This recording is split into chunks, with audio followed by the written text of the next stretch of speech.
always afraid that I'm going to get in front of a group of people and fall.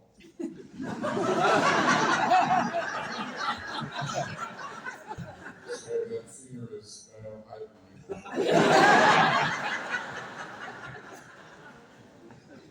I have the wonderful privilege of standing and introducing Glenn Smith. I am so impressed with this young man. Glenn Smith is a man who has practiced a long and fruitful faithfulness to a calling that captured him in college. A man who builds bridges to and with people regarded by many as beneath notice and beyond repair. A man whose dream is to see his life's work continue long after he's gone through the ongoing efforts of the nonprofit he founded and has led for 28 years, Life Connections. Inspired by mentoring, Glenn began to work with people and families impacted by the justice system while in college in the great state of West Virginia. When McMahon announced him as this year's honoree, one member wrote to say, "I grew up in West Virginia. This guy's a giant." Glenn was nominated by multiple people, including law enforcement officers, family members, Life Connection employees, college classmates, friends, and even the program participants who have become volunteers of the program. One of the people who nominated Glenn said, "I met Glenn Smith in 2018 when I was referred to Life Connections after my son got in trouble. He holds and nurtures the heart of our community in every way." Another one said, "I met Glenn at the Mecklenburg County Jail when I was incarcerated in 2014 on a drug charge. The successful, productive life I now live is directly connected to the practical life skills shared with me through Glenn's program during that incarceration." Another person said, "He meets people where they are and lifts them up, helping break systems of dysfunction. Humble, deeply passionate about the work itself. Glenn would not want this introduction to simply be about him. He would want it to be about the people and the lives that he's transforming, supporting this amazing team that he has pulled together. Since 1997, Life Connections has helped hundreds of local families remain united. He's helped to keep thousands of young people out of jail and has coached thousands of incarcerated men in the life skills needed to succeed in society. 19 programs operating in 13 counties has served over 5,600 families, and the organization website says, "We help keep kids out of jail and keep families connected. We do this by providing restorative practices designed to develop adolescents and strengthen homes." It is my honor and my pleasure to introduce to you Glenn Smith of Life Connections, the Sydnor Thompson Jr. Community Leader Honoree for 2025.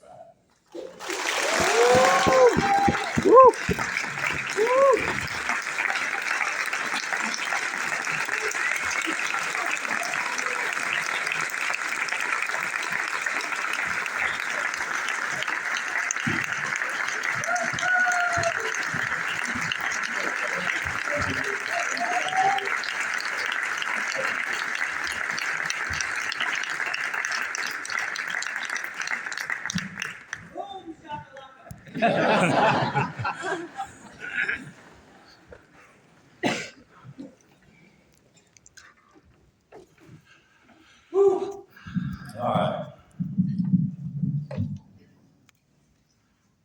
Been seeing a lot of great pictures coming in.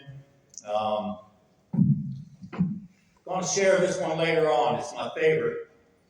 I'm not going to talk about it right now. I'll tell you why it's my favorite at the end of my little presentation here. People have asked me what it's like to win this reward. Well, it's a big deal. Holy cow. And that's what I tell them. And I also tell them that I'm extremely, extremely grateful. Brenny, where are you? For you to be part of this process on helping me win a reward that's named after your father. It's just such an honor. Thank you so much. And I'm grateful for many reasons. Number one, it gives me the opportunity to recognize the awesome people who have both worked with me and supported this organization over the years. Some of these people have been with me over 20 years. They are the co-founders of Life Connection. It takes a special type of individual to walk inside a jail day after day, week after week, year after year. It takes a special individual to mentor a child on the streets, especially when we lose some of them to gun violence. It takes a special person to support a marginalized family and give them the hope that they need. And it takes a special person to deal with the social structures that could be so much more effective. Or serve as a volunteer on my board and have to monitor what I'm doing day-to-day. It takes a very special person indeed. And I also want to thank McMinn for including Life Connections as the co-recipient of this reward. Because pretty much, well, they're boots on the ground, and no way am I standing up here without those people. And I'd like them to stand this time. Anyone who has been part of a volunteer, has contributed, that works for us, please stand. These three tables right here.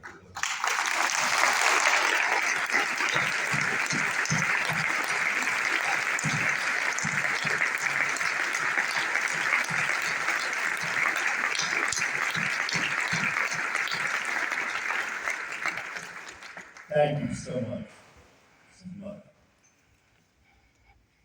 I'm also grateful of the organization, this awesome organization that I received the award from. To be honest, I didn't know much about you. I did come to a breakfast once. That was really good. But I have, once received an award, I said, I better read up on this group. Wow. To see an organization made up of 9 different faith traditions, Muslim, Buddhist, Christian, Jewish, Sikh, Hindu, Baha'i, Science of Mind, and Unitarian Universalists, coming together, putting aside their differences, and focusing on what they have in common. So powerful. Many of you know that have heard and have worked with me that one of my initial inspirations was Martin Luther King Jr. I was a sophomore in high school when he was gunned down. I have to admit at that time, didn't know much about him either, but I started to read. And I vowed at that time that I would somehow, somewhere, someplace keep that mission alive. Think about this, and I'm thinking about this in relationship to the organization here that has put this together. King was a Baptist minister that was inspired by a Hindu lawyer, that was inspired by an American intellectual and transcendentalist, Henry David Thoreau. Oh, that second person's name, God. When people can come together and focus on shared values and put those differences aside. So much can be done. It also reminds me of a poster I had up in our office that was given to me by a mentor. It says, Buddhist was not a Buddhist. Jesus was not a Christian. Mohammed was not a Muslim. They were teachers who taught love. Love was their religion. I am honored to be associated with this group. Thank you. And finally, I'm grateful because I get to talk a little bit about our organization to a group of people. I don't know anybody in here. And that's what a blessing. Yes, we've served up to 6,000. A little bit about our history. 1998, I had the opportunity to go into the Mecklenburg County Jail and teach a class to a group of men who were transitioning back into the community. That was on my 48th birthday. I was in out there the other day on my 72nd. I've done some time. I got a call from a guy the other day that, I was in your class in 2005. You still in there? Yeah, still in there. Kept hearing the same thing over and over again from the gentleman that I was working with, and that was, if I had had some of this information, if I had met some of the people that you have connected me with, I don't think I'd be here. And I remember a day in 2004, a man came up, Mr. Coltrane, and this time, for some reason, he had tears in his eyes, and he just said, Mr. Smith, I've been incarcerated. I'm 35 years old now, I've been incarcerated on and off since I was 15, more on than off. And I know if I had some of this and had this type of support and an understanding of myself as I'm gaining now, I wouldn't be here. Several months later, I approached a group here in town that I respect so much, called the Juvenile Crime Prevention Council, and received a small award for a court diversion program that was designed to keep kids from going into the penal system.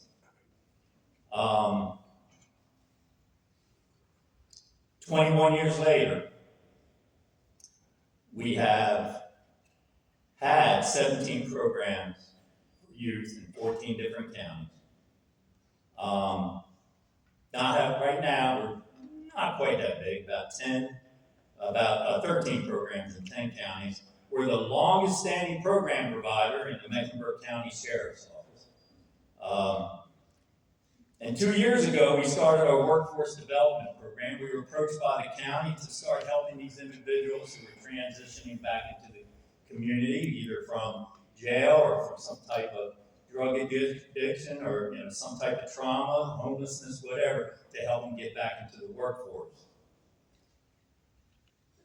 This is what we know. 75% of youth who are incarcerated before the age of 16 go back to jail. 75% go back to jail. This is not a deterrent.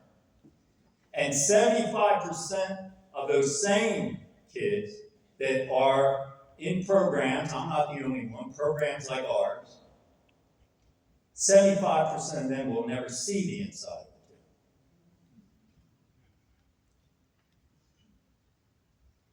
the jail. 66% of individuals who are incarcerated go back to jail. But we know 33% they're exposed to mental health counseling, classes, drug and alcohol counseling. While they're incarcerated, only 33% return. We also know this. Taxpayers pay $125,000 to house a kid for a year if they're incarcerated. It costs our program $3,000 to $4,000 to serve that same kid right here. A year. And even so, this is not a popular mission. It's just not. It's not pretty. People sitting in front of me know this is not a pretty thing to do. And I would be hurting Life Connections and the family we serve if I did not take this opportunity at this time to ask for your help. We need it.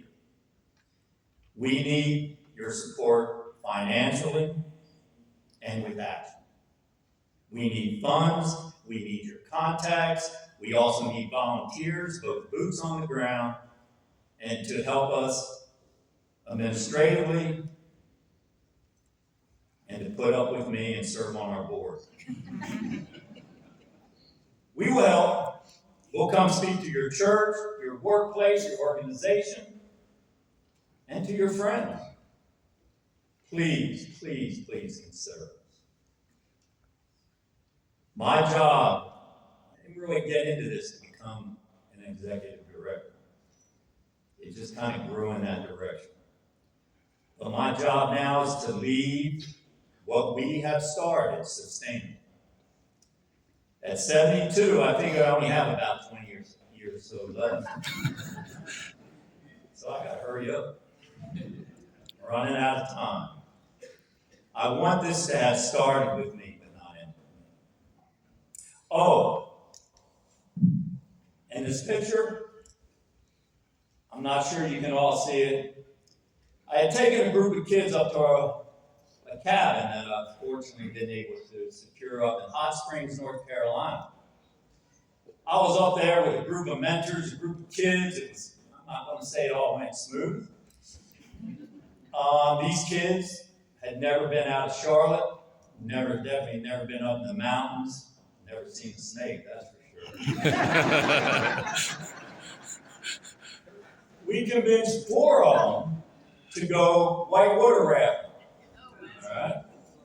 Whoa, on the French Broad. I'm taking the picture. I took this picture, and what we have is 4 individuals and 2 of our mentors. And I hadn't really thought about it, but after I took this picture, I looked at it and said, that's a good picture. And then it hit me. I had met both of these individuals who are now mentoring these kids in jail, in the Mecklenburg County Jail. But what was unique about this, when I met them, one had an officer's uniform on, and the other a jumpsuit and orange. And here they are in the community, working together. We are truly forming life connections. And I'm so happy to be connected with each of you. Thank you very much.